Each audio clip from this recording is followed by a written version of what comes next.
오늘 본문은 마가복음 12장 35절에서 37절까지 제가 봉독하겠습니다. 예수께서 성전에서 가르치실새 대답하여 이르시되 어찌하여 서기관들이 그리스도를 다윗의 자손이라 하느냐. 다윗이 성령에 감동되어 친히 말하되 주께서 내 주께 이르시되 내가 내 원수를 내 발 아래 둘 때까지 내 우편에 앉았으라 하셨도다. 하나님이 메시아에게 이 하나님 나라 완성될 때까지 너가 나의 모든 권세를 가졌다, 그런 말이죠. 다윗이 그리스도를 주라 하였은즉 어찌 그의 자손이 되겠느냐 하시니 많은 사람들이 즐겁게 듣더라. 아멘. 오늘 본문은 이게 예수님이 예루살렘에 들어가셔서 마지막 한 주간에 전반부를 보는 거예요. 그래서 우리가 종려주일이라고 부르는, 그러니까 안식일 다음 날 예수님이 예루살렘에 들어가셨어요. 그 다음에 월, 화, 화요일 저녁 마감까지, 유대인들은 저녁에 새날이 시작되니까 그 3일간의 여정입니다. 여기에 예루살렘에 입성하시고 성전 부정하시고 무슨 권위로 그런 일을 했느냐, 그게 세 가지 논쟁이 일어나는 그런 부분을 보겠습니다. 성경을 읽으신 분이시라면은 여기에서 이제 이 부분을 읽을 때 굉장히 긴장도 하고 또 어떻게 될 것인가, 이런 것들이 이제 가득 몰려올 수밖에 없습니다.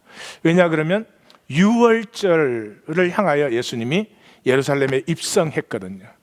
그러니까 예수님이 체포되고 신문되고 십자가에 못 박히셔서 그러니까 유대 날로 하면은 밤에 시작이 되니까 목요일 밤, 사실은 유대역으로는 유월절이 시작되면서 잡히셨어요. 그래서 유월절 오후 3시에 예수님이 십자가에서 운명을 하셨습니다. 그래서 유월절 어린 양으로 들어가고 계시니까 정말 죽으시는 건가? 정말로 저렇게 돌아가시는 것인가? 이런 것도 들 것이고, 그 다음에 요 11장 12장 두 장 사이에 모든 캐스트가 총동원됩니다. 12 제자, 대제사장들, 그러니까 현직 대제사장뿐만 아니라 전직 대제사장들까지, 서기관들, 장로들, 바리새인들, 헤롯 땅, 여기에 사두개인들, 그 다음에 베다니의 주민들, 예루살렘의 주민들, 유월절 순례로 올라온 순례자들, 갈릴리에서부터 따라온 무리들, 캐스트가 총동원됩니다. 그러니까 여기에서 무엇이 일어날 것인가, 이렇게 이미 마음이 준비가 되어지죠. 그래서 예수님께서 이제 입성을 하십니다. 입성을 하실 때 그 나귀 새끼를 타고 가죠. 나귀 새끼를 탔다는 말이 무엇입니까? 스가랴서에 예언된 대로죠. 그런데 이 예수님께서 나귀 새끼를 타고 입성하실 때 반대편 문에는 로마가 입성을 하고 있습니다. 그 시간에 예수님이 정확하게 맞추셨습니다. 그래서 이쪽은 로마 군인들이 예루살렘에 주둔하기를 싫어했죠. 그 피비린내 많이 나고 먼지 나고 풀도 없고 나무도 없는 그 도시에 그냥 피비린내만 아침 저녁으로 희생 제사를 드리니까, 그래서 바리새인들, 서기관들, 사두개인들도 사는 건 예루살렘에 안 살았습니다. 그래서 근데 6월절에는 군중이 많아지니까 그거 소요가 일어나면 안 되니까 6월절 기간만 이렇게 예루살렘에 입성해서 거기에 주둔합니다. 그 입성식을 안식일 다음 날 합니다. 거기에 로마는 어떻게 입성하죠? 어마어마한 위세를 자랑하면서, 그 총독은 어마어마한 호의와 이 높은 이 깃발과 호의 속에서 들어오는데, 예수님께서 스가랴서에 예언된 대로 나귀 새끼를 타고 들어오십니다. 자, 겸손하여서 그는 공의롭고 윤리적인 얘기를 하고 있습니까? 아닙니다. 참 왕이 누구냐는 거죠. 참 왕은 아프고 낮은 백성들과 함께하는 empathy, 백성들의 마음을 함께 느끼는 다스림이 참된 다스림이지, 그렇게 어마어마한 권세를, 위세를 담보로 백성을 억누르는 것이 참된 다스림이 아니다 하는 걸 보여줘요. 근데 예수님도 이 예루살렘 들어가셔서 굉장히 힘드신 것 같아요. 이게 마지막 주간이. 그래서 도착은 베다니로 하셨어요. 예루살렘이 여기에 있고 그 조금 옆에 벳바게가 있습니다. 벳바게가 있고 바로 옆에 베다니가 있는데, 여리고는 예수님이 여리고에서 출발해서 이렇게 올라오셨으니까 여리고는 해저 250m입니다. 예루살렘은 해발 900m입니다. 그러니까 1150m를 올라오시는 거예요. 여리고에서 예루살렘으로 올라오는 사람들. 그 마지막 고개 위를 딱 올라온 데가 벳바게예요. 벳바게. 여기에 오면은 여기서는 조금 이제 평지처럼 다닐 수가 있는 거죠. 그래서 벳바게로 오셔서 베다니로 가셨어요. 그래서 베다니를 이 한 주간의 헤드코어로 결정하셨어요. 왜? 누가 있으니까. 친구가 있으니까. 친구가 누구예요? 하나 된 한 가슴의 사람들이죠. 여기에 죽었다 살아난 나사로가 있고 마리아와 마르다가 있는 집에, 그래서 일정을 보시면 예루살렘 입성해서 돌아보시고 다시 베다니로 나오시고, 다시 들어가서 성전 부정하시고, 그리고 또 베다니로 나오시고, 다시 입성하셔가지고 또 논쟁하시고, 이렇게 이제 동선이 진행되는 것을 볼 수가 있어요. 그래서 벌써 입성해서 예수님이 십자가를 지시는데 이 모든 것을 통해서 우리에게 보여주고 계시는 것은 우리와 하나인 하나님. 우리 하나님은 다른 신들처럼 높은 신전 짓고 어마어마한 위세를 자랑하면서 그 위세로 너나 시키는 대로 해야 복받아, 그런 신이 아니고요. 우리의 아픔, 우리의 낮은 자리에 오셔서 나와 함께 해주는 하나님. 문제는 내가 그 하나님을 좋아하느냐 하는 거죠. 근데 우리는 인간은 일반적으로 어마어마한 위세를 가지고 내 시키는 대로 하면 복받아, 그 신을 훨씬 더 좋아합니다. 왜냐 그러면 그 조건만 맞춰주고 그 다음에는 내 마음대로 살 수 있으니까요. 24시간 함께 하겠다는 하나님 별로 좋아하지 않습니다. 자, 그 다음날 이제 들어가셔서 성전 부정하셔서 사람들이 성전 청소했다 그랬는데, 성전을 왜 청소합니까? 성전 부정하신 거죠. 이게 성전 아니라는 거죠. 그래서 그 성전을 부정하는 것을 상징적으로 무화과를 통해서 보여주고 있기 때문에 이렇게 샌드위치 구조로 되어 있어요. 무화과를 저주했다 그러는데 그 말은 베드로가 한 말이에요. 그러니까 베드로가 한 말은 한마디 빼놓고는 항상 틀려요. 그러니까 별로 신경 쓰지 마세요. 그게 무화과 나무에 대해서 이제 그 말했다 그런 그 단어는 선언하다 그런 단어입니다. 아포크리노마이 그런 단어예요. 그 선언하다는 거예요. 세례 요한이 이제 예수님이 나한테 세례해라 그러고 꼭 펄쩍 뛰고 세례 어떻게 못합니다. 그러니까 아니라 이렇게 하여 모든 의를 이루는 것이 합당하다 이렇게 선언할 때 아포크리노마이 그렇게 했고요. 그 다음에 마귀가 이렇게 시험했을 때 돌로 떡을 만들어 그럴 때 사람이 떡으로만 살 것이 아니요 하나님의 입으로 나오는 모든 말씀으로 살 것이요 이렇게 선언할 때 그때 아포크리노마이. 그래서 무화과에게 선언한 거예요. 무화과 나무를 저주한 게 아니고, 무화과 나무 저주한 게 아니라는 걸 보여주잖아요. 때가 아니라 그랬잖아요. 때가 아니니까 나무 잘못이 아니죠. 무화과 나무는 대대로 이스라엘의 상징입니다. 이스라엘의 상징이고 핵심적으로 성전의 상징입니다. 이 성전은 성전이 아니며 이후에 이 성전에서는 어떤 열매도 나오지 않는다 하는 걸 예수님이 선포하신 거죠. 여기에서도 핵심은 하나임이에요. 하나임, 하나이다 이 말이에요. 뭐라고요? 만민이 기도하는 집이라. 지난 본문에서 우리는 기도가 뭐라고 들었죠? 기도는 하나님의 가슴과 나의 가슴이 하나가 되는 거죠. 그러니까 성전은 어디예요? 누구든지 나와서 하나님과 하나 되는 곳, 하나님의 가슴과 하나 되는 곳이 성전인데, 이 요것들은 성전을 엄청나게 차별해가지고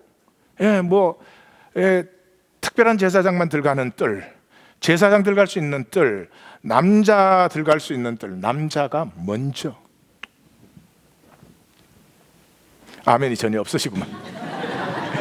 여자의 뜰, 이방인, 온갖 걸로 차별하고, 거기에서 돈 바꿔서 돈 벌고, 재물 팔아서 돈 벌고, 이게 도둑의 소굴이지, 이게 성전이냐? 이게 성전 아니다 그랬죠. 그러니까 그 성전 가지고 그래서 지방세, 성전세, 헤롯세, 로마세, 그게 다 받는 거거든요. 그것 가지고 이 바리새, 서기관, 사두개, 헤롯 땅 다 먹고 살고 로마에 바치고 하는데, 요즘 성전 딱 부정하면 어떻게 돼요? 밥줄 떨어지지. 그러니까 다음날 아침에 나왔어요. 대제사장들과 서기관들과 장로들이. 성경을 그렇게 읽으셔야 돼요. 시대의 모든 권위가 다 왔어요. 서기관, 그 당시에 신학자들이에요. 예수님 이단으로 딱 지목하는 순간에 죽일 수 있어요. 그 다음에 대제사장들이에요. 성전의 모든 권위는 그들이 갖고 있어요. 그 다음에 장로들, 사람들의 모든 권위는 그들이 갖고 있어요. 그러니까 여기 세 무리가 한꺼번에 몰려온 거예요. 일격으로. 얘는 지금 처단해야지, 사람들이 이 사람 말 더 들으면 안 된다 그래서 일격에 나와서 무슨 권세로 네가 이런 일을 했느냐. 그러니까 예수님이 그러면 나한테 답해봐. 세례 요한이 무슨 권세로 그렇게 했는지. 근데 사람들이 두려워서 대답을 못했다 그랬어요. 여러분, 가짜 권세는 항상 두려움이 있어요. 학력 가지고 권세 부리는 사람, 두려움이 있어. 아이고, 우리 한국 사람들은 개코 같은 학력 갖고 은근히 그게 사잡혀가지고 평생을 꼼짝을 못해요. 돈도 권위죠, 있으면. 지식도 있으면 권위죠. 다 권위예요. 그러나 기억하십시오. 그게 참 권위가 아니에요. 참 권위는 두려움이 없어요. 예수님은 그 앞에 두려움이 없어요. 근데 이 가짜 권위들은 두려움이 있어요. 계속 사람을 두려워하는 게, 계속 사람을 두려워하는 거. 그게 이 세상이 우리 보고 가져라 가져라 가져라 하는 것 다 가지고도 우리 뭐 해요? 계속 사람 두려워해요. 사람들이 나 무시할까 봐, 사람들에게 대접 못 받을까 봐 목매달고 살아요. 목매달고. 그러니까 예수님이 그러면 나도 얘기 안 해. 얘기해야 되는 사이가 아니죠. 그러고는 사람들에게 포도원 비유를 얘기를 해주죠. 포도원 비유를. 이 포도원 비유가 뭐예요? 그 포도원 비유는 초등학교 1학년짜리도 이해할 수 있는 단순한 비유죠. 그걸 얘기했더니 그 사람들이 전부 자기들을 보고 한 말인 줄 알아듣더라, 이렇게 돼 있어요. 그래서 이제 예수를 잡아 죽이려고 하는데 또 사람들이 두려워서, 그래서 또 꼼짝 못했다, 이렇게 되어 있어요. 옆에 물어보세요. 너 나 두려워? 대답을 해주세요. 절로 본다.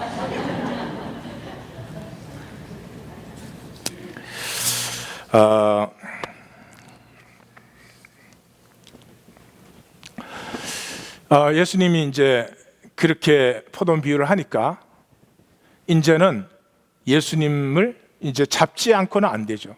그러니까 제일 처음에 헤롯 당과 바리새인들이 나와서 세금 논쟁을 벌였어요.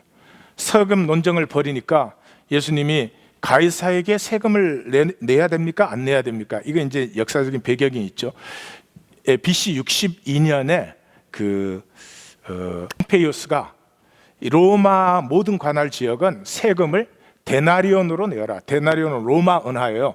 앞면에는 황제 얼굴이 찍혀 있고 뒷면에는 황제 엄마의 앉은 모습이 찍혀 있고, 거기에 써지기는 폰티프 막시무누스 대제사장, 케사르 황제, DBF The Son of God 하나님의 아들, 모든 종교의 막시무누스, 모든 종교의 대제사장이 되는 황제, 하나님의 아들이라고 적혀 있어요. 그걸 다 쓰라는 거예요. 그러니까 이제 유대에서는 또 신정주의자들이 있었어요. 이 기독교에도 신정주의 이런 사람들이 있더라고요. 그러니까 뭘 모르면 마음대로 얘기를 하는 것 같아요. 신정주의자들이 있어가지고 그랬어요. 야, 우리는 하나님이 다스리는 백성인데 로마에 돈 안 써. 로마에다가 왜 세금 내? 그리고 조세 거부 운동을 일으켰어요. 조세 거부 운동을 일으키자마자 로마가 3개 군단을 거기 투입했어요. 3개 군단이면 한 2만 명이 들어온 거예요. 그 갈릴리에 2만 명이 들어오니까 어떻게 됐어요? 보이는 대로 죽여버리는 거예요. 남자는 보이는 대로 죽여버리는 거예요. 그리고 갈릴리 수도가 세폴인데 세폴이 들어가는 길에 십자가를 2,000개를 세웠어요. 다시는 쓸데없는 소리. 아니, 자기네들이 조세 반대 운동 하려면 자기들이 바깥에 나가서 로마 진영 있는데 쳐들어가서 싸우든지 해야지. 그게 숨어서 큰 소리 치니까 자기네만 죽어? 선량한 양민들 다 죽었지. 이런 이제 역사적 배경이 있지요.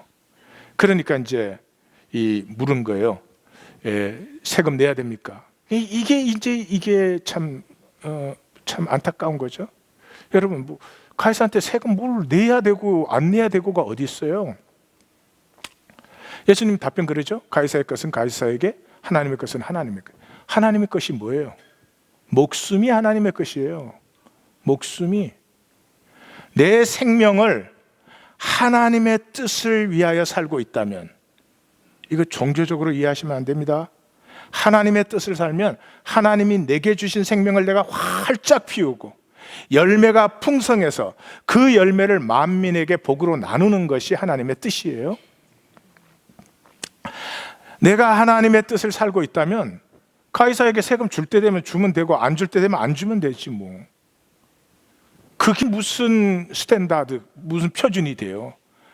왜 그런 질문을 해요? 못 보니까. 뭐를 못 보니까? 전체를 못 보니까, 부분밖에 못 보니까, 지금 현상밖에 못 보니까 그런 질문을 한단 말이죠. 이 현상이 담긴 온 우주 만물과 하나님의 섭리와 이것이 다 보이면 그게 무슨 질문이 될 수 없는 질문이죠. 이거는 어리석은 짓을 해요. 왜? 부분성밖에 못 보니까. 자, 이 사두개인들은 부활을 안 믿잖아요. 그러니까 자기들이 쓰는 퍼펙트 퀘션이 있지. 7 형제와 결혼한 여자가 있는데 부활하면 그럼 누구하고 삽니까? 내가 그 여자라면 아무하고도 안 살아.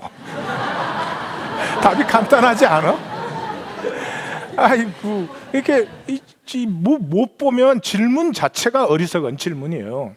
응? 그 예수님이 뭐라 그래요? 야, 죽은 자가 다시 살아나는 것에 대해서 말할진데, 부활해서 말할진데 넌 모르냐? 출애굽기에서 하나님이 아브라함의 하나님, 이삭의 하나님, 야곱의 하나님이라고 그랬잖아.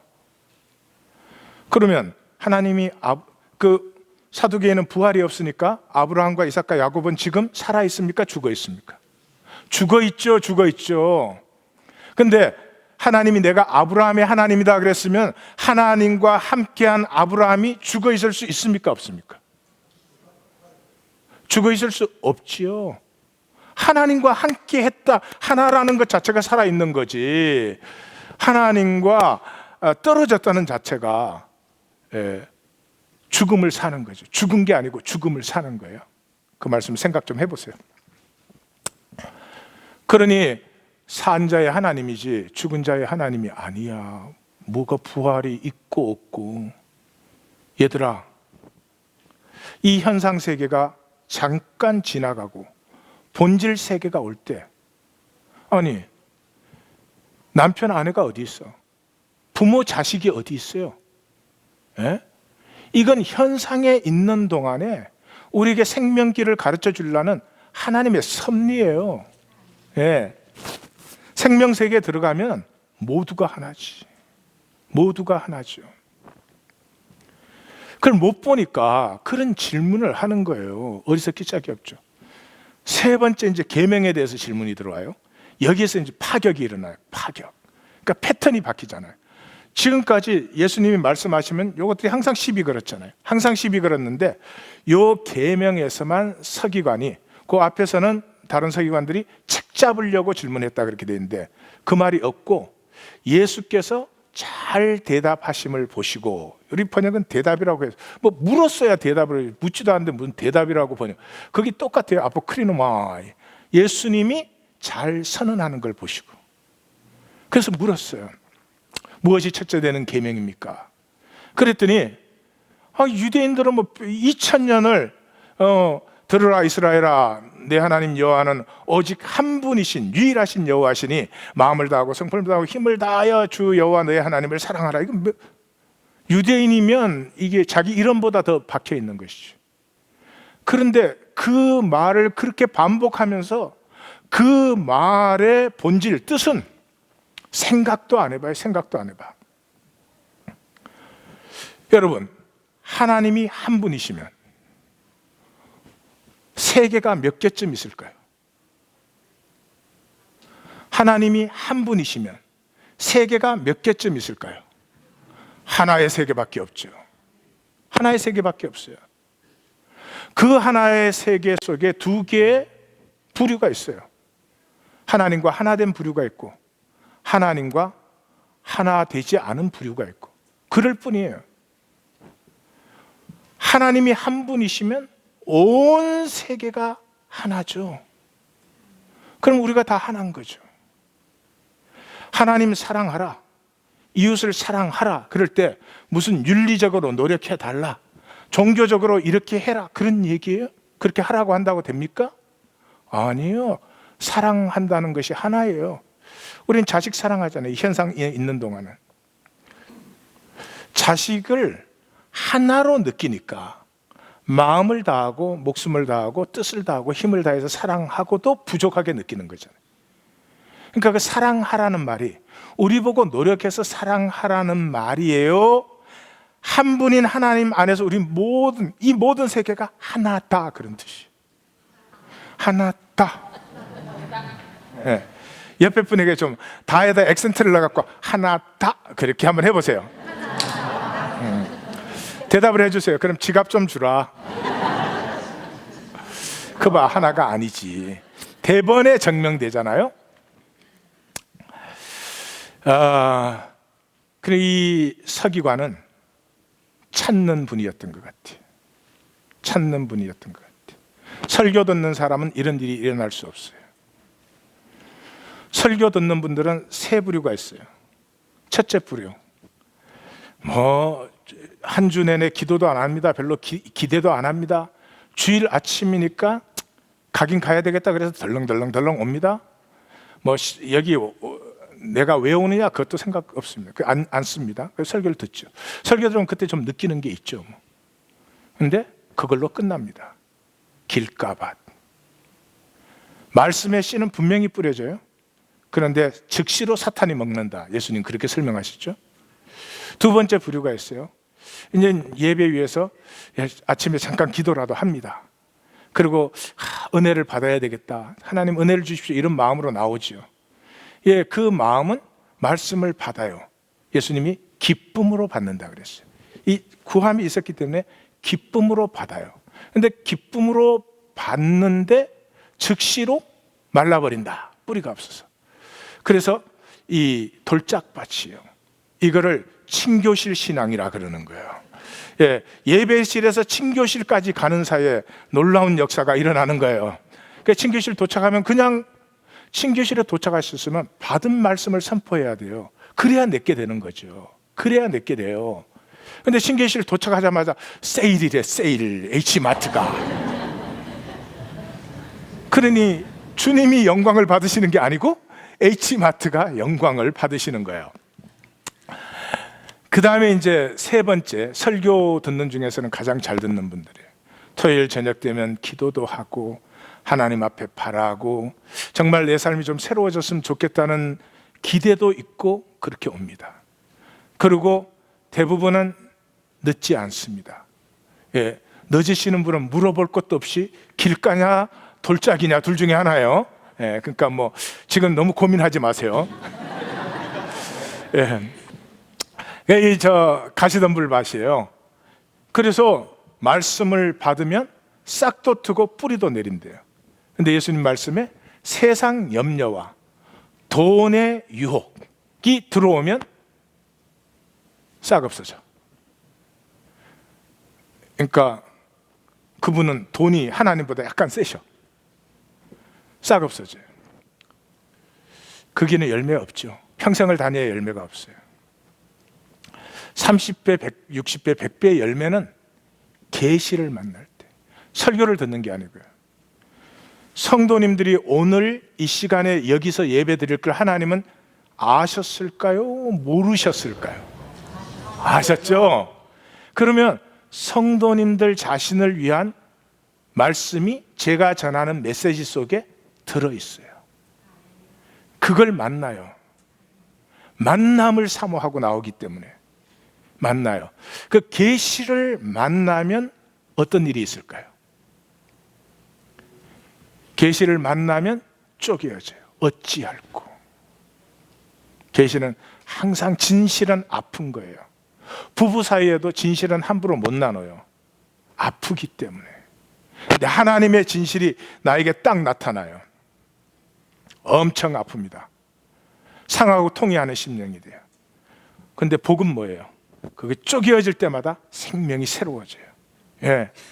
이 계시 만남이 사실 2-3달만 이루어져도 생명의 권위, 참 권위가 오기 때문에 이 가짜 권위, 내가 만들어갖고 억지로 막 사람들 앞에서 내가 무시 안 받으려고 하던 그 두려움과 수치가 점점 사라집니다. 남이 뭐라고 해도 나 자신으로 살아가는 참된 복과 기쁨이 30배, 60배, 100배. 30배, 60배, 100배. 옆에 분에게 선언하세요. 우린 참 복된 백성이군요. 그래서 이제 이 서기관은 이걸 찾음이 있는 사람이에요. 그러니까 2000년을 되뇌인 것인데 예수님이 말씀하실 때 주 여호와 너의 하나님은 유일하신 하나님이시니, 이 딱 할 때 어쩌면 예수님의 그 말씀은 나보다 권위가 좀 있었을 것 같아. 좀 기분은 나쁘지만 뭔가 한 분이신 하나님, 유일하신 하나님 하는 순간 이 서기관은 빵. 여기까지 오기 전 지난주 주제가 뭐였죠? 10장까지의 주제가 뭐였지요? 제자도의 봄이었죠. 봄이 빵 열린 거죠. 하나님이 한 분이시면 만유가 하나이시. 그러면 당연히 하나님과도 서로 사랑하는 것이지. 그래서 대답을 딱 하는데, 거기는 좀 그 본문으로 가봐요. 지금 제가 설교 노트에 있는 걸 하는데 순서대로 안 하기 때문에 지금 계속 같은 것만 나옵니다. 자, 맨날 듣던 말을 예수님이 하신 거죠. 근데 이 양반이 뭐라고 대답해요? 하나님은 한 분이시오. 그 외에 다른 이가 없다 하신 말씀이 참이니다. 그렇다면 로마가 따로 있고 유다가 따로 있는 게 아니지. 로마가 지금 따로 있고 유다가 따로 있는 것처럼 보이는 것은 하나님이 이것을 통해서 섭리의 역사를 진행하고 있는 것이지, 무슨 로마가 영원 전부터 로마는 따로 있고 유대가 따로 있었던 것 아니란 말이죠. 그 다음 넘어가서. 그래서 뭐라고요? 한 분이신 하나님이 참이시고 다른 신은 없습니다. 그러니까 마음을 다하고 지혜를 다하고 힘을 다해요. 예수님은 마음을 다하고 목숨을 다하고 뜻을 다하고 힘을 다하고 그랬는데 지혜를 다하고 그랬어요. 그러면서 하는 말이, 이 하나님 사랑하고 이웃을 사랑하는 것이 전체로 드리는, 번역이 좀 이상한데, 모든 번제물과 제물의 모든 전체보다 더 낫습니다. 왜 더 나아요? 내 삶 전체가 나눠지고 있으니까. 예. 그래서 예수님이 원래대로 하면은 그의 대답에 지혜가 있음을 보시고 내가 하나님 나라에서 멀지 않도다, 이렇게 대답을 하신 거예요. 그러니까 이 서기관은 분명히 찾음이 있는, 구하고 찾고 두드림이 있기 때문에 예수님이 딱 그걸 다시 말씀해 주는 순간, 맨날 그 말씀 갖고 유대인들은 뭐 했어요? 율법 만들어 가지고 해라가 248개, 하지 말라가 365개, 맨날 그거 지키려고 종노릇 하는 거죠. 그런 얘기가 아니라는 거죠. 그래서 거기에 반전이, 파격이 팍 터지면서 반전이 일어나요. 이 반전은 참된 권세의 이 특징이에요. 그래서 참된 권위는 절대로 자기가 뭐 이기거나 잘난 척하거나 이러지를 않아요. 그래가지고 참된 권위는 상대방이 죽이려 그러면 그냥 자기를 내줘요. 내주나 있으나 이기니까. 탕자가 나가겠다 그러면 아버지는 그냥 자기를 내줘요. 십자가에 못 박겠다 그러면 자기를 내줘요. 가짜 권위는 절대로 안 그래. 내 감정 요만큼만 건드릴 것 같아도 빡 지켜야 돼. 빡 지켜야 돼. 빡 지켜야 돼. 그건 권위가 가짜여서 그래요. 가짜 권위. 그래서 예수님이 사람들 보고 얘기하는 거예요. 저 어리석은 사람들 좀 봐라. 왜 저러니? 가짜 권위를 갖고 있으니까. 가짜 권위는 뭐예요? 부분적 권위예요. 부분적 권위. 그러면서 뭐라고 이제 얘기를 해요? 야, 다윗이 메시아를 보고 주라고 했는데 왜 서기관들은 메시아를 다윗의 자손이라고 부르니? 이렇게 얘기를 해주는 거죠. 그게 모순이 돼버리잖아요. 어디에서는? 현상 세계 속에서는, 부분적인 세계 속에서는. 그러나 하나님의 전체를 다 보는 사람은 그건 인간 언어에 의한 모순이지, 그거는 그냥 진리 자체지. 진리 자체지. 저 아무것도 보지 못하고, 전체를 보지 못하고 저렇게 억지를 부려대는 쟤네들이 좀 불쌍하지 않니? 뭐 이런 말이에요, 예수님께서. 그러고는 그 다음에 이렇게 두 가지 예를 들어주는 거예요. 서기관 같이 살면 절대로 안 된다. 그건 너무 불쌍한 거야. 서기관들이 뭐해요? 긴 옷을 입고, 그 제가 가운 입는 거 싫어해요. 긴 옷을 입고 높은 자리와 윗자리에서 어시되기를 좋아해요. 그 인간 역사예요. 우리는 항상 이 일단의 구분이 옷에서 나옵니다. 이게 점점 민주화가 돼가지고 다 비슷비슷하게 입은 것 같죠? 비슷비슷하게 입은 게 아니에요. 이게 이쪽에서 산 옷이 있고 저쪽에서 산 옷이 있고. 네? 그리고 이 조그만한 교회를 와서도요, 내가 윗자리에 있어야 돼요.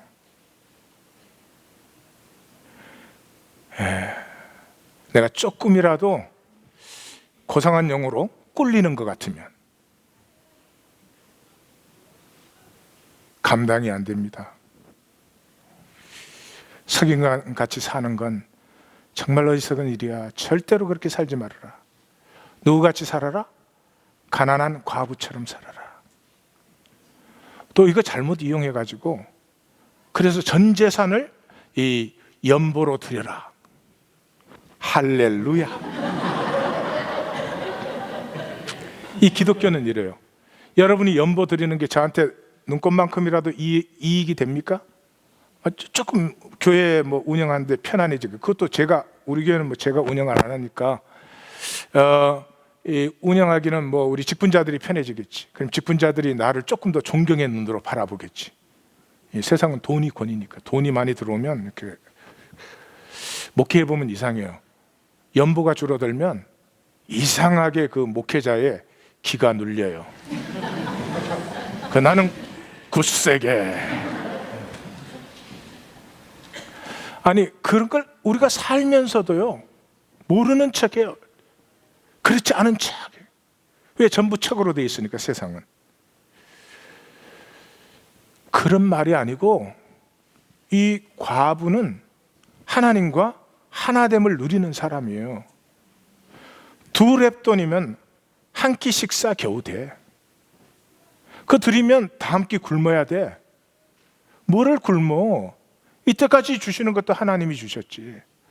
아니 갑부로 살든 가난하게 살든 먹는 게 먹는 거고 하나님이 주신 거 먹고 하나님이 주신 거 입지 뭐 별난 거 입습니까? 근데 하나님과 하나가 아닌 사람은 내 걸로 입잖아요. 내 걸로 먹잖아요. 지켜야 되잖아요. 얼마나 힘들어요. 그거 지키느라고 생명 자체를 못 살아봐요. 그런데도 그걸 못 놓습니다. 놓을 수가 없으니까. 언제까지? 하나님과 하나가 될 때까지. 그러니까 이 부자 관원은 가서 다 주고 따라와. 그러면 그러잖아요. 애가 지금 노는데 딱지를 많이 땄어. 근데 아빠가 와가지고 그러는 거야. 약속한 내가 선물 사줄게. 이제는 가자. 그러면 딱지 내려놓고 아빠 손잡고 가는 거예요. 그래야지 무슨 애가 딱지를 지키느라고 애비고 뭐가 없어? 이러면 진짜 그건 좀 웃기는 애가 되는 거지.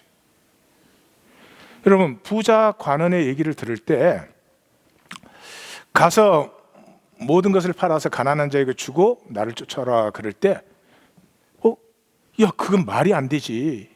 아무리 예수님이지만 어떻게 굿다우 소리를 할 수 있어? 그런 생각이 드시면, 그게 불가능하게 보이시면은 그 자체가 문제가 아니고 내 삶의 자리가 세상 나라에 있어요. 세상 나라에서는 불가능해요. 미친 짓이에요. 누가 감히 누구에게 그런 얘기를 해요? 아무도 그런 얘기 할 수 없어요. 맞는 말씀이에요. 그게 중심은 내 위치가, 내 좌표가 세상 나라에 있는 거예요. 근데 그런 말을 딱 들었을 때 그렇지 뭐. 재밌게 놀다가 아버지가 와서 야, 더 좋은 거 있어. 선물 사줄게. 가자. 그러면 툭툭 털고 아빠 손잡고 가는 거지 뭐. 그러면 내가 하나님 나라에 있는 것이죠. 그러니까 그 얘기에서는 그게 의미가 무슨 의미 파악할 게 그게 뭐가 있습니까? 내 좌표를 보여주는 거죠. 그게 계시를 만난다. 이런 뜻이에요. 이 부자 관원은 상상할 수가 없어요. 왜? 그 사람은 뭐 율법 잘 지키고 사람들 앞에서 막 빵빵한 신앙을 막 보였지만은 속은 뭐예요? 자기 중심은 세상 나라에 있으니까 그 절대로 안 되는 거죠. 이것이 이제 총 진행이에요. 서론이 끝났어요. 그 주제가 뭐라고요? 하나임. 하나님과 우리는 처음부터 하나이었어요. 하나 되는 것도 아니야. 하나임이야. 그래서 목숨을 다하고 뜻을 다하고 마음을 다하고 힘을 다해서 사랑한다는 것은 우리가 하나이다, 그런 말이죠. 그래서 마가복음의 믿음이라는 단어가 6번 나오는데 3번은 왜 믿음이 없냐? 왜 그렇게 불안하고 떠냐? 그 얘기할 때 써진 것이고요. 3번은 믿음으로 써졌어요. 그 믿음이 어떤 믿음이었죠? 중풍병자가 있는데 내 친구가 들것에 들고 왔다가 사람 때문에 들어갈 수가 없으니까 지붕을 뜯고 예수님 앞으로 나왔어요. 그러니까 그들의 믿음을 보고 이 병자의 죄를 사해 줬어요. 그럼 우리의 신앙과 영 다르죠. 우리는 이래요. 내가 예수 그리스도라는 걸 믿어줬으니까 그래서 난 구원 받았다 이래요. 내가 믿은 건 나의 믿음이에요. 여기 본문은 우리는 이 번역이 참 하나님을 믿으라 이렇게 되어 있어요. 예수님이 그 무화과 나무 마른 것 보시고 나서 야, 산들어 바다에 빠지라고 해도 되는데 뭘 그런 걸 갖고 그래 놀라고 그러냐, 너는 수준이 아직도.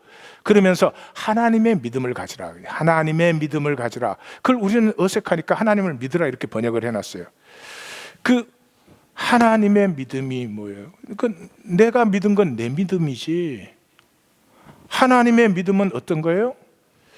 이 하나님과 단절되어져 있기 때문에 이 중풍병자가 됐잖아요. 그 사람에게 필요한 것은 병이 낫는 것 이전에, 뭐가 어떤 것 이전에 다시 하나님과 하나가 되는 거예요. 근데 하나님과 하나가 되는 데는 반드시 장애물이 있다고. 그 장애물을 넘어서 하나님께로 나아오는 것이 믿음이다. 그 다음 얘기는 12의 혈류병 여인이에요. 12의 혈류병 여인은 상황이 더 심각하죠. 일단 이 여인은 율법적으로 나오면 안 돼요. 율법적으로 나오면 안 되는 여인이야. 그리고 마을에 들어와서도 안 되는 여인이야. 그 여인이 그 모든 것을 뚫고 예수님에게 나와서 마음이야 예수님 품에 안기고 싶겠죠. 근데 감히 어떻게 그렇게 될 수가 없어서 옷자락이라도 잡으면, 오로지 그 하나 되고 싶은 마음, 그 옷자락이 무슨 능력이 있는 게 아니잖아요. 그 옷자락을 잡는다는 자체가 하나님께로 나옴. 내 딸아 평안히 가라, 내 믿음이 너를 구원하였도다. 클라이막스가 바디메오 아니에요. 바디메오. 이 바디메오가 뭐라고요? 다윗의 자손 예수여 그런단 말이죠. 사람들이 뭐 완전히 기절초풍하는 거죠. 이? 다윗의 자손, 다윗의 나라 이런 말을 하면은 로마가 그냥 즉시로 들어오는 거죠. 그런데 거기에서 다윗의 자손이라고 크게 떠드니까 이 뭐 죽으려고 환장을 했나? 사람들이 꾸짖고 잠잠하라고 그랬습니다. 그런데도 바디메오가 굴하지 아니하고 all the more he shouted, 더욱 크게 부르짖어 가로되 다윗의 자손 예수여 나를 불쌍히 여기소서. 예수님이 멈추셨어요. 하나님이 멈추셨어요.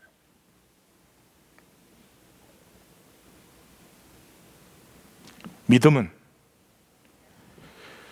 단절됐던 우리가 하나님께로 나갈 때, 우리는 내가 나가면 나가는 거지 자기 권위에 달린 줄 알아? 아니요. 죽음을 넘어서야 하나님께 나가는 거예요. 죽음을 넘어서야 하나님께 나가는 거예요. 이건 이제 다음 본문에서 우리가 보겠지만, 그래도 하나님을 향해서 나갈 때, 출애굽기 본문할 때 32, 33, 34장처럼 내가 너희와 함께하면 너희는 다 진멸돼. 그런데도 백성도 모세도 하나님이 우리 가운데 함께 하시기를 바랐을 때, 그게 하나님의 역사에 일어나는 거죠. 다시 말해서 하나님과 하나가 된다는 말은 하나님의 가슴을 만나는 거죠. 하나님의 가슴을 아는 거죠. 그게 십자가를 진다는 말이죠. 우리 보고 뭐 희생해달라, 헌신해달라, 우리 보고 뭐 훌륭한 일을 해달라, 그런 게 아닙니다. 하나님의 가슴을 만나면, 하나님은 이 땅을 보면 아픔이 가득하십니다. 좋았더라 좋았더라 심히 좋았더라 창조하신 이 땅이 왜 이렇게 아픔이 많아요? 왜 이렇게 아픔이 많아요? 딱 한 가지예요. 너는 죽어도 나는 잘 살면 된다. 이 단절성. 교회로 와도 우리 중에 약한 사람, 우리 중에 힘없는 사람, 우리 중에 혹시라도 어려운 사람, 혹시 상처받는 사람 있나? 이건 안중에 없어. 다 상처받아도 나는 상처받으면 안 돼. 그 단절성, 그 부분성, 그 분열성, 그것이 치유되지 않고 이 땅에 하나님 나라가 임할 수 없죠. 하나님의 가슴과 하나가 되는 거예요. 아픔이 느껴지면 반드시 생깁니다. 우리가 뭐 하는 거 아니에요. 신문에도 맨날 나오잖아요. 뭐 어떤 저 고등학교 여학생이 아빠하고 둘이 사는데 아빠가 강도 맞아가지고 이렇게 그 머리 다쳐갖고 병원에 코마로 누워 있으니까 사람들이 글로 전부 그건 헌금이 아니지, 뭐야, 도네이션 막 보내잖아요. 그 아픔이 느껴지니까. 아픔이 느껴져. 하나님은 아파하는 세상을 우리는 아파하지 않아요. 나만 잘 먹고 잘 살면 다 죽어도 상관없어. 내 자식만 잘 되면 다른 자식은 어떻게 돼도 상관이 없어. 그 안에 내 자식이 사실은 힘들어지고 있는 것을 아십니까?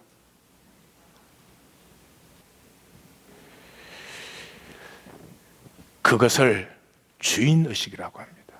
하나님이 아파하는 자리를 나도 아파하는 것을 주인의식이라고요. 제가 신방을 가면 항상 그래요. 막 잔뜩 차려가지고 주인은 안 먹어. 막 먹자고 사정이라도 자기는 만드느라고 배가 부르대. 놀라운 기적과 이적이에요. 만들기만 해도 배가 부르다. 그 주인이기 때문에 자기 먹는 것보다 여기 손님으로 온 사람이 먹고 즐거워하고 기뻐해 줄 때 내가 먹는 것보다 더 기쁜 거죠. 잠깐의 현상 속에 우리는 하나님의 생명을 가지고 들어왔어요. 이 생명은 사랑으로 섬기면 한계가 없는 무한한 생명이에요. 그 무한한 생명을 가지고 왜 우리는 무기력하게, 무능력하게 살고 있는가? 단절성. 그 너보다 나는 꼭 잘 돼야 되거든. 너보다 나는 더 가져야 되거든. 그게 심나. 그게 안 되거든요.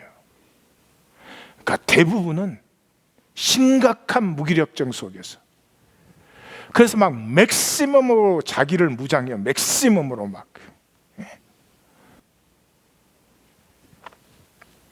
서기관. 왜 인생을 그렇게 살아요? 세상에 쏘고는 그거밖에 안 보여요. 생명의 주권을 누리는 2016년이 됩니다. 됩니다.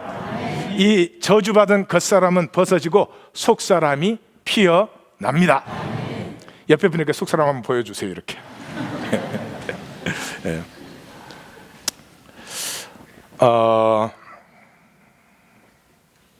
제일 끝 섹션으로, 아쉽지만 설교를 결론으로 그냥 점프하는 수밖에 없어요.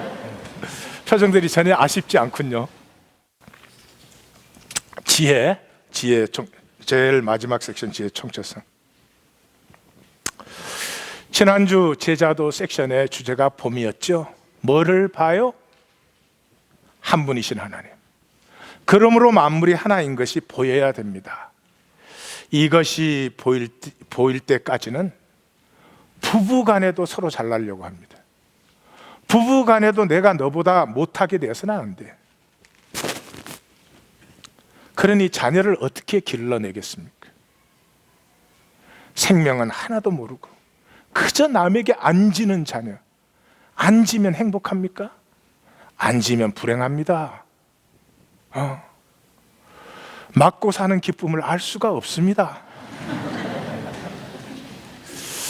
왜 이런 부분성이 들어오느냐? 우리가 내로 살기 때문에 그래요. 이 내로 살기 때문에 이 내가 뭐를 만들어요? 언어를 만듭니다. 말을 못해도 언어로 생각하는 것이에요. 언어인데 언어는 본질과 아무 상관이 없어요. 이거 꽃이라고 부르고 이거 강대상이라고 불러요. 이것의 실제와 이 강대상이라는 단어, 이게 아무 상관이 없어요. 그렇기 때문에 인간이 언어를 사용하는 순간부터 우리끼리의 게임을 하는 것입니다. 우리끼리의 게임을 합니다.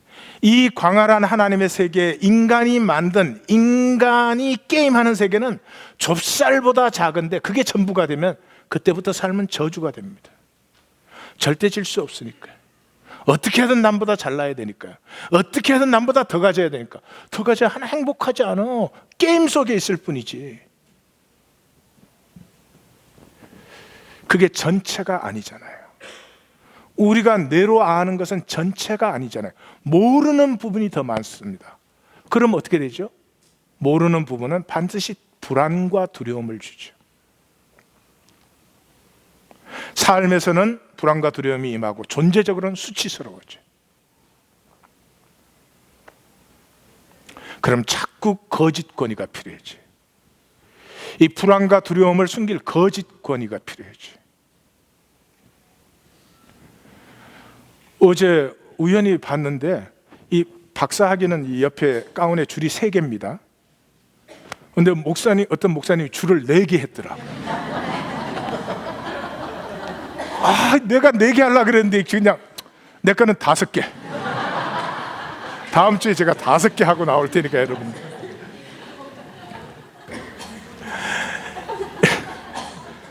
그런다고 설교자를 욕하는 건 좋은 일이 아니에요. 네. 예수님이 가운이 필요해요? 예수님이 줄 세요? 어리석은 것이죠. 구원이 뭐예요? 총체성이에요. 하나 되는 것이죠. 여기에 어마어마한 복이 들어있습니다. 나는 부분적이죠. 나는 제한적이죠. 그러므로 불안과 두려움이 있고 죄와 악이 있습니다. 그런데 이것이 우주를 완성하는 하나님의 대하 역사에 연결이 되면서 더 이상 나의 부분성이 저주가 아니라 나를 나로 독특하고 유일하게 하는 하나님의 축복이 되는 것입니다. 예. 그래서 C.S. 루이스가 자기가 쓴 책 중에서 가장 어려운 책이 우리가 얼굴을 찾을 때까지다, 이 얘기를 하고 있는 것입니다. 하나님의 이야기에 나는 내가 의롭게 산다고 살아왔는데 다 살고 나서 하나님 앞에 서서 보니까 내가 의라고 생각했던 게 전부 죄예요. 전부 죄예요. 오르알 여왕이 보니까 전부 죄예요.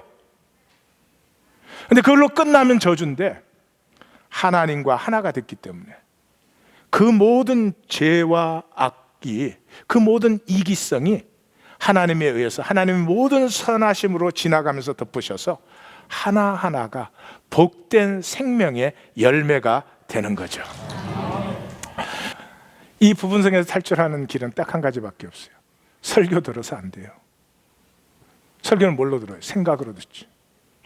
생각은 항상 부분적이죠. 계시를 만나야 돼요.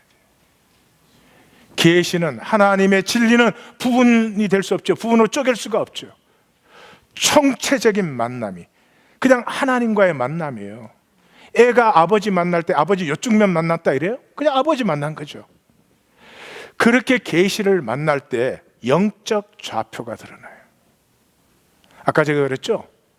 그 부자 간원에게 가서 다 팔아서 주고 오라 그럴 때 그게 뭐 무슨 뜻이냐, 그 무슨 뜻이 무슨 상관이 있어요.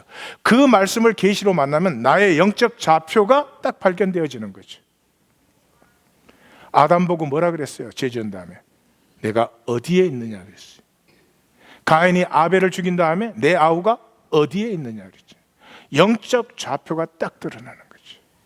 영적 좌표가 드러나면 우리가 예수님이 아니라면 어찌할꼬 가슴이 쪼개어지죠. 가슴이 쪼개어지면 우리와 하나가 되고 싶은 하나님의 가슴과 우리의 가슴이 하나 되기 시작하죠. 하나가 되면 산들어 바다에 던져지라 할지라도 그렇게 되는 거죠. 아니, 산은 영원히 산이었나요? 아니요, 전에 바다였어요. 거기가. 바다는 영원히 바다인가? 그 전에 산이었어요. 뭐 산이 바다가 되든 바다가 산이 되든 하나님과 하나가 되었으면 그것이 하나님의 뜻이고 필요한 일이라면 그렇게 될 것이고, 그게 아니면 아니지 뭐, 그게 무슨 이슈가 되는 것이지. 하나님과 하나가 되면서 내 삶에 현상에서는 결코 일어날 수 없는 생명의 새로움이 피어나는 것을 이적이다, 기사다, 이렇게 부르는 것입니다. 하나님의 살아계신 하나님의 이적과 기사가 넘치는 2016년 될 것입니다. I invite you. 초대합니다. 정말 같이 가고 싶습니다. 한 사람도 낙오되지 않고 같이 가기를 원합니다. 기도하십시다.